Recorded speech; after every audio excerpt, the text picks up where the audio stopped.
Amankah pengobatan dengan teknik bekam?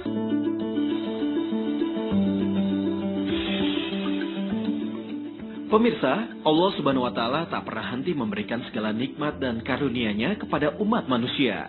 Namun dalam perjalanannya, Allah juga memberikan berbagai ujian agar hambanya semakin dekat dan bertakwa kepada Sang Khalik. Salah satunya adalah ujian kesehatan. Namun Allah juga Maha Adil, tak ada penyakit yang tak ada obatnya. Nabi Muhammad SAW bersabda, tidaklah Allah menurunkan suatu penyakit, melainkan akan menurunkan pula obat untuk penyakit tersebut. Hadis riwayat Bukhari. Di dalam Islam, sakit dibedakan menjadi dua jenis, yaitu sakit kolbu dan sakit lahiriah atau fisik. Khusus bagi sakit lahiriah, Islam mengajarkan kepada umatnya agar menyikapi rasa sakit ke dalam tiga hal, yaitu menerima sakit dengan ikhlas, sabar ketika sakit, dan berobat. Lalu bagaimana Islam mengajarkan kepada umatnya untuk mengobati suatu penyakit? Nabi Muhammad SAW bersabda, kesembuhan itu terdapat pada tiga hal, yakni minum madu, berbekam, dan kai dengan api. Sesungguhnya aku melarang umatku menggunakan kai. Hadis riwayat Bukhari. Hadis tersebut dikuatkan oleh Abu Hurairah radhiyallahu anhu yang menyebutkan, Rasulullah SAW bersabda, jika pada sesuatu yang kalian pergunakan untuk berobat itu terdapat kebaikan, maka hal itu adalah bekam.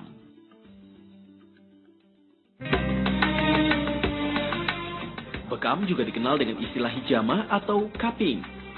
Bekam pada dasarnya adalah proses mengeluarkan endapan darah dari dalam tubuh dengan cara melakukan penyayatan pada titik-titik bagian tubuh tertentu dengan menggunakan alat berupa mangkuk hampa udara. Teknik bekam sudah dikenal dan digunakan sejak zaman kerajaan Sumeria, kemudian berkembang ke Babilonia, Mesir, Sabah, dan Parsi.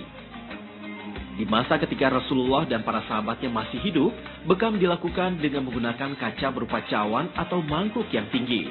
Bekam kini berkembang dengan pesat. Tak hanya alatnya yang canggih, namun berbagai penelitian tentang bekam juga telah dilakukan oleh para ilmuwan dunia. Tadi endapan darah, kemudian sisa-sisa metabolisme, asam urat, kolesterol, ureum, kreatinin gitu, atau vitamin yang berguna lagi itu siap untuk dikeluarkan. Kemudian toksin-toksin, misalnya pemanis, pewarna, ya, terus polusi, kemudian obat-obatan yang sifatnya racun itu bisa mengendap di permukaan. Nah, itu satu-satunya cara yang paling efektif untuk mengeluarkan endapan darah itu cuma bekam. Walaupun telah diakui secara medis dan merupakan sunnah Rasul, melakukan bekam tetap harus diwaspadai dan diperhatikan, terutama dalam hal higienitas alat dan penanganannya.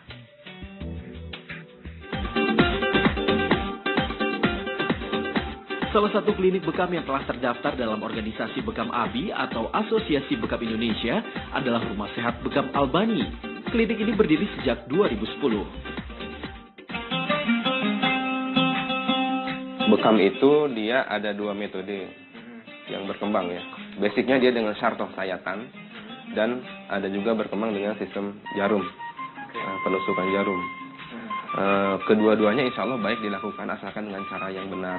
Jadi cara yang benar di sini dalam artian teknik perlukaannya tidak terlalu dalam, hanya cukup di pembuluh darah kapiler aja. Kan di tubuh ini banyak nih Pak. Iya. Di tubuh ini kan banyak nih. Ada bagian apa ini, bahu, punggung, perut, depan, kepala, mungkin itu gimana seorang terapis atau misalkan Bapak sendiri menentukan titik-titik yang bakal dibekam gitu? Iya.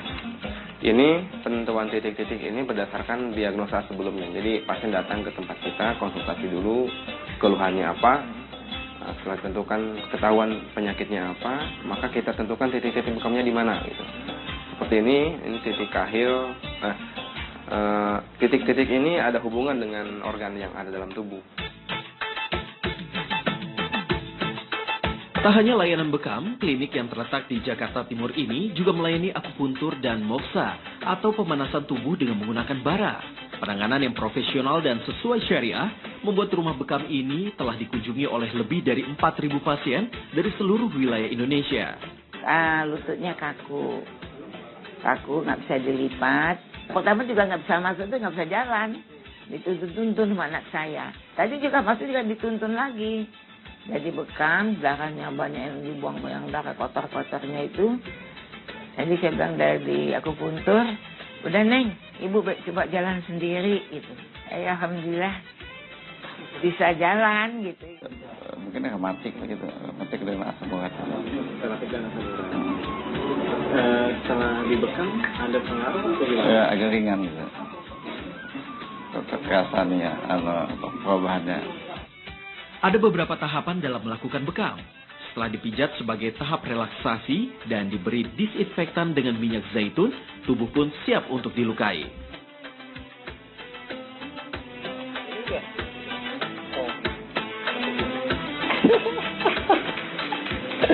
Mungkin tadi kalau misalkan Ustadz bilang dulu mungkin saya ngerasa sakit, tapi barusan ketika saya ditusuk gak nyadar kalau itu misalkan jarum yang udah nusuk. Dalam sekali pembekaman, jumlah darah yang dikeluarkan tak boleh dari 125 cc per bulan. Hal ini dilakukan untuk menghindari gejala anemia.